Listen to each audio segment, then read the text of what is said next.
Good morning, class. So, before we proceed with our first lesson, which is factoring polynomials with common monomial factors, let us first review the GCF.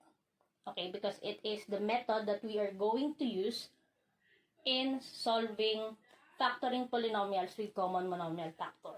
Okay, so I hope that you still remember how to get the GCF of polynomials. So when we say GCF, it is the greatest common factor. So meaning, it is the largest monomial that is a factor of each term of the polynomial. Or it divides the polynomial evenly. Okay? So, sa madaling salita, ibig sabihin yung greatest common factor ay yun yung highest number or highest monomial na nagdi-divide dun sa mga given polynomials. So, let's try to find the GCF. First example, so let us find the GCF of 12 and 18. Again, greatest common factor, it is the largest number that can divide the given or the numbers. So, 12 and 18, if you already knew, okay, kung ano yung largest number na pwedeng mag-divide kay 12 and 18, then that is their GCF. So, obviously, the largest number that can divide 12 and 18 is 6. So, therefore, the GCF of 12 and 18 is 6. Now, kung nahihirapan kayo na mag-isip kagad ng largest number na makakapag-divide kay 12 and 18, meron pa tayo ibang method on how to get the GCF. Okay, yung prime factorization. So, let's say 12 and 18. We're going to break down each number into its prime factors. Okay, so let's say 12. So, ano ba yung mga prime factors ni 12 pag break down natin siya? So, it is 2 times 2. So, 2 times 2, this is 4 times 3. Okay, so 2 times 2 times 3 is equal to 12. Then, for 18, we have 2 times 3 times, so 2 times 3, this is 6, then times 3. Okay, so 2 times 3, this is 6 times 3, 18.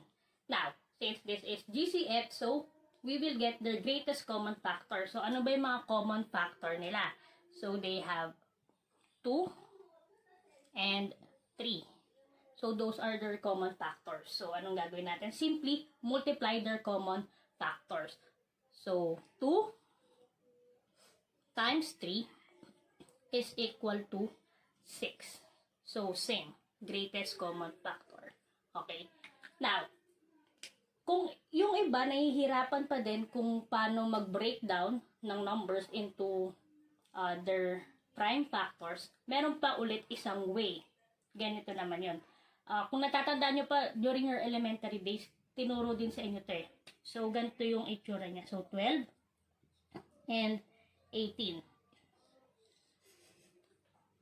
Okay, so kung nahihirapan ka kagad na mag-isip kung ano yung pinakamataas na number na pwedeng mag-divide kay 12 and 18, pwede ka mag-start sa maliit muna. Okay, let's say, ang naisip mo lang ay si 2. So, write 2 dito sa labas. Then, ano nang gagawin? Divide them. Okay, so 12 divided by 2, that is 6. 18 divided by 2 is 9. Okay, so you have now 6 and 9. Now, think again of number that can divide 6 and 9. That is 3. So, put 3. So, then divide. 6 divided by 3, that is 2. Then 9 divided by 3, that is 3. So, we have now 2 and 3. So, what's the number that can divide 2 and 3? Okay, that is 1. Okay, since 1 na lang yung pwede mag-divide dun sa natitirang mga number, it means that prime na sila. Okay, So, kapag umabot tayo kay 1, ibig sabihin, nakuha na natin lahat ng factors nila, lahat ng prime factors. So, therefore, what are we going to do? Simply multiply the number outside this netong parang box na yan. Okay. So, multiply. Once na umabot na kay 1, i-multiply nyo na sila lahat. So, 2 times 3, that is 6, times 1, that is 6. Okay, so kung mapapansin nyo, di ba, pare-pareho naman yung nakuha nating GCF. So, therefore, these are the 3 ways of getting the GCF. Pero commonly, mas madali pag ito yung ginagamit natin. Okay? Pag hindi mo kagad ganun maisip yung greatest common. Next example, so find the GCF of 24, 32, and 40. So again, GCF, greatest common factor that can divide 24, 32, and 40. Okay? So the GCF is 8.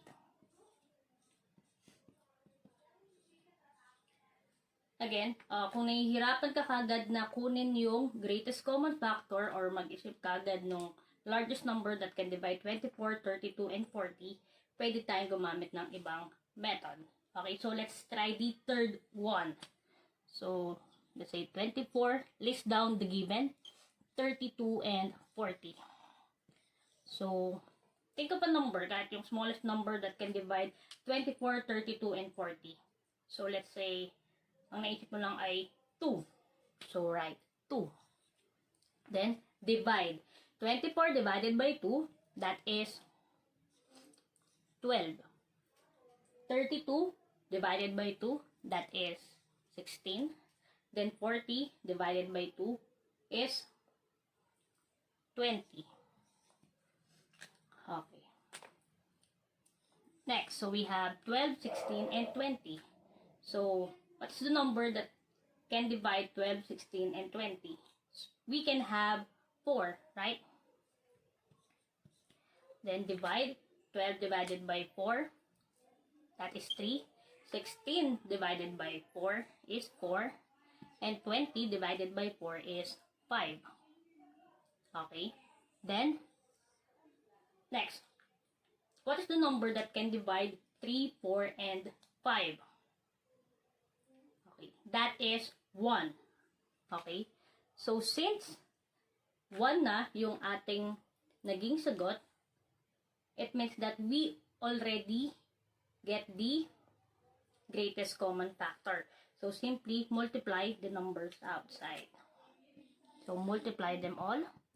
2 times 4, that is 8, times 1 is 8. So, therefore, the GCF is 8. So, third example, find the GCF of x squared, x raised to 4, and x raised to 7. So, if you can still remember, if we are getting the GCF of the variable, the first thing that you need to do is to check if they have the common variable. Okay? If they do not have the common variable, then they are prime. Okay? Wala silang common factor. So, for number 3, we have x squared, x raised to 4, and x raised to 7. So, obviously, they have the same variable, which is x. Okay? So, to get the GCF of the variable, simply identify the lowest exponent. Okay?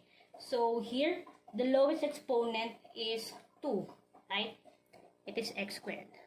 So, therefore, the GCF of x squared, x raised to 4, and x raised to 7 is x squared. Okay? So, it means that the GCF of the variable is the lowest exponent. Okay? Fourth one, we have y raised to 8, y raised to 5, and y raised to 9. Again, check if they all have the same variable. So, yes. And then, the lowest exponent is 5. So, therefore, for number 4, the GCF is y raised to 5. Okay. Number 5, we have a squared b and a raised to 4b cubed. Okay. So, in getting the GCF for number 5, okay, the first thing you need to do again is to identify what are their common variables. Okay? For each term. So we have two terms. The first term is a squared b, second term is a raised to 4b cubed. So they have the same variable. Okay, right? They have the same a. So therefore, the lowest exponent is 2. So therefore, for a, the GCF is a squared. Then also in this example, they have the same variable.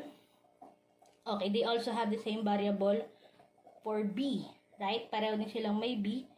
Then, yung pinakamababang exponent is 1, right? So therefore, the GCF is a squared b. Okay, so ganun yun. Kapag madaming variable ang involved, tingnan muna kung common yung mga variable na yun sa lahat ng term. And then, pag kukunin ng GCF, so each variable yon. Okay, isa-isa titingnan nyo.